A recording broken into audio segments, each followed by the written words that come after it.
facial recognition technology and more police patrols are among the measures that will be used in knife crime hotspots to try to cut the number of attacks. The proposals are part of a wider government programme that aims to halve knife crime in England and Wales within a decade. Our UK correspondent Adina Campbell reports. He was 22 years old when he took his last breath, and he was a son that any parent would be proud to have. 3 years on since Jermaine's son Keelan was murdered in a knife attack in South London, he says too many young people still don't understand the devastating consequences of carrying knives. I believe there is a mindset change that needs to take place in young people. There needs to be instilled in the minds of young people a value for life mindset. Because if nothing changes from the inside, then you're going to get the same outcomes regardless of what measures you put in place. The government has now unveiled new plans to halve knife crime over a decade, investing more than £26 million into what it's calling a knife crime concentrations fund. This is about helping young people feel safer, and some of the new measures include increased police patrols, CCTV and live facial recognition, as well as installing knife detection archers. The government's also hoping to use new mapping technology developed by the Home Office to help police pinpoint high-risk areas, especially during school commuting hours. But critics say the measures don't go far enough and are calling for a zero-tolerance approach to knife crime and better community policing. These young people in Essex are part of a national youth empowerment programme called the 21 Up movement. The youth are the future, so we need to focus on more the development of the youth, if that makes sense, because a lot of our young people, they do bad things in pursuit of happiness. Like they'll go out and sell drugs because they haven't got mainstream income and stuff like that, so they'll go out and get themselves wrapped up into all this. We need to help the youth find more alternatives. Like reasons, I would say, like carrying knives and stuff like that. I feel that's very normalised for the culture of youth today, like music, drill music, stuff like that, social media and stuff. Like I was going to say, that young person is probably beaten up, probably get more from social media, and so he then feels like obligated to kind of react in a certain way, carry a knife, something like that. So I do feel that's very normalised. There's a big problem. It's got so out of control. Now we want to all of a sudden put interventions in place. Whereas if we put early intervention into place now, we can help decrease knife crime in a longer period of time. Extra thing, but how are we now changing the mentality of these young people that think this is normal? It's like they're running with the kids, they're running with countries because they didn't get away with us. Do you understand what I'm saying? So you're saying it's about mentality changing attitudes, education. 100%. It's like giving a young person something to constantly with. They're so fixated on being a certain type of way. If you look into the 6 human needs, right, you've got certainty, uncertainty, right, significance, growth, contribution, a connection, love. Yeah, by being a gang member or being gang affiliated or being about that type of life, you can fulfill all of those 6 things. But then that's just short-term gratification. Yeah, there's never going to be any positives from any of those, but we're still fulfilling the needs. It's the energy just the same. Whereas if you go into some for a long time, like to put all of that energy into starting a business or a career path, you can still fulfill those same needs. But who's teaching young people this? Who's educated? The streets are educated. The social media is educated. Do you understand where I'm coming from? It's really interesting, and I think what you said there about making sure almost having a purpose and like know where you're going, having that support, to where you need to be. So from school, you then decided what kind of run and work you want exactly that. Positive role models. Yeah. If you grow up with no positive role models, then you're just going to look for it. Sometimes the easiest ones to find are not the best ones. In London and here where you are, that you just won't bother going into. So, me personally, obviously, the way I've been raised through my family, etc., obviously, things I have been through in my life, I don't have that thing where I don't go to certain areas. However, there are areas where I'm more cautious, and I feel like naturally, as a human being, we have a subconscious risk assessment that we do everywhere we go. There's always a quick scan around where you are. I mean, if you don't do it, you should do it, because it doesn't necessarily just happen to young people, because knife crime can affect innocent older persons as well, because maybe they're wearing a nice watch, maybe they're wearing a nice bag or something, or someone gives them one, all they want their phone as well, and that's something that affects every single person on a day-to-day basis.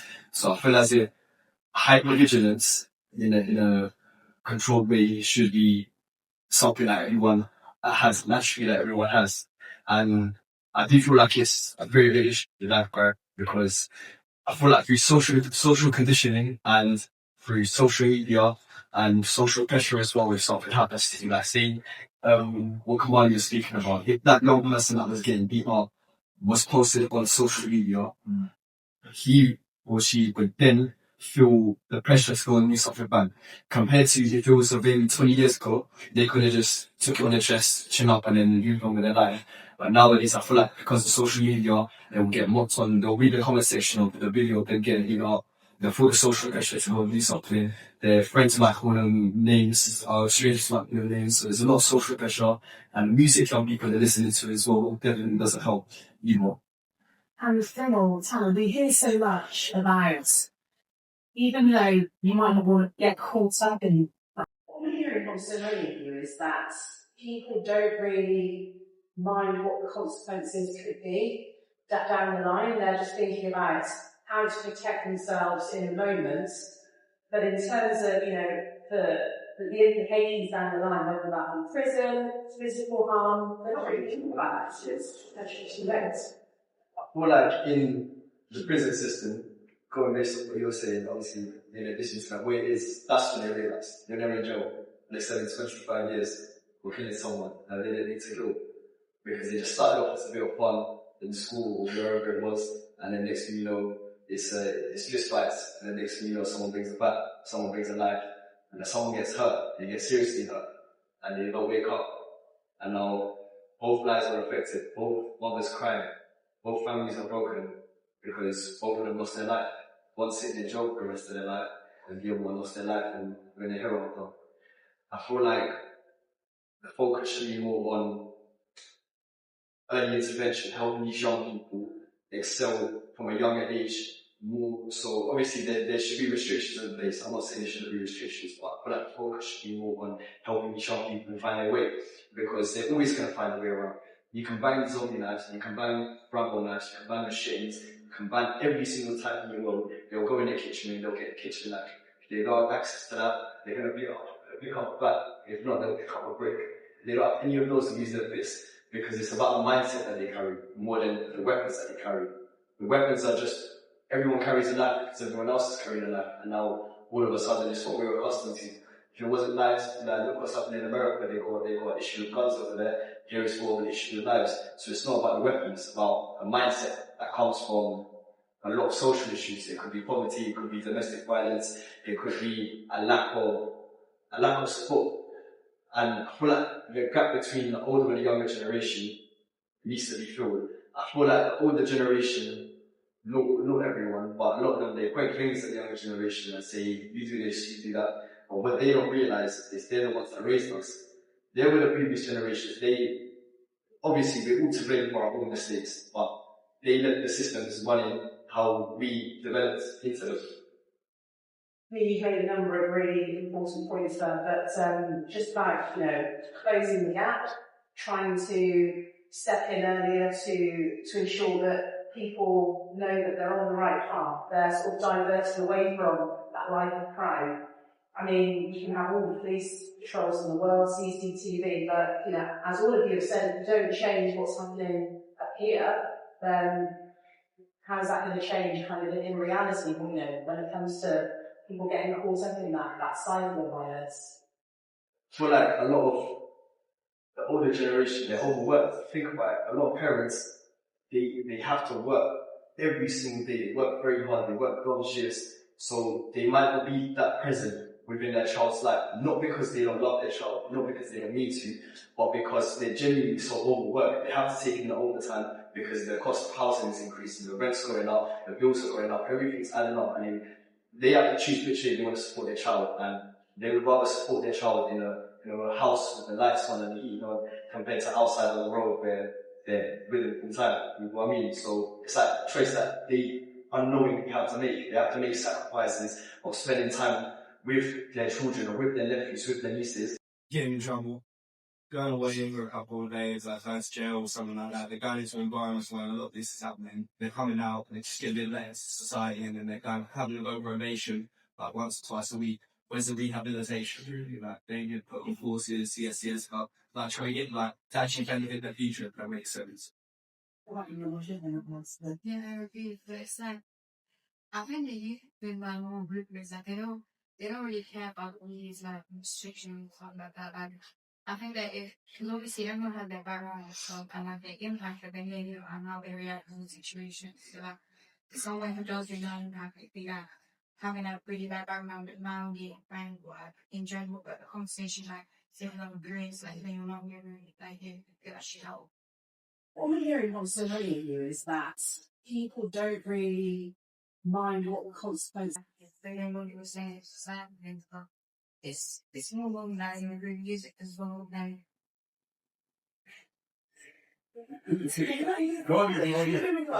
So next time I you as a young woman in this kind of society we're in, you know, stuff like music and social media, all of those pressures, you use this issue. I think that it's more normalized nowadays because like natural music, like a few years back when I knew about her, it like careless now, but now like, it's more about like reacting back, you know, like pick around or like hey, oh GG's, or like sit back. Get back. Yeah. And just hurrying back to you, I mean, people think, you know,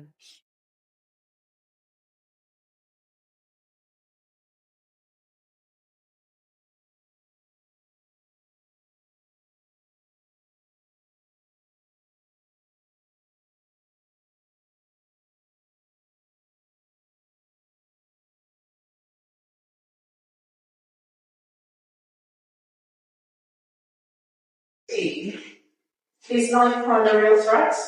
Oh, 100%. I think it's like such a big occurrence to everyday life that's like not really brought to light. Like not many people see like what's going on in everyday life. Like I feel like going out to certain areas, especially around like London ways, it's definitely like a lot more potent than if it was to be around Essex. Because obviously people raise different, like, you live different ways, you hang around with different bunches of people. And obviously in London, I feel like it's more, like, accepted. As in, more people think that it's okay to do things like that. Rather than, it's not a good thing to do that, like, you shouldn't really be doing that. Overall, knife crime is down 8% according to the latest Home Office figures. The government funding will be given to the 27 police forces that deal with 90% of knife crime. But for young people who continue to feel unsafe, they say tackling the root causes of this kind of violence is the only way they'll see a real difference to how they live their lives.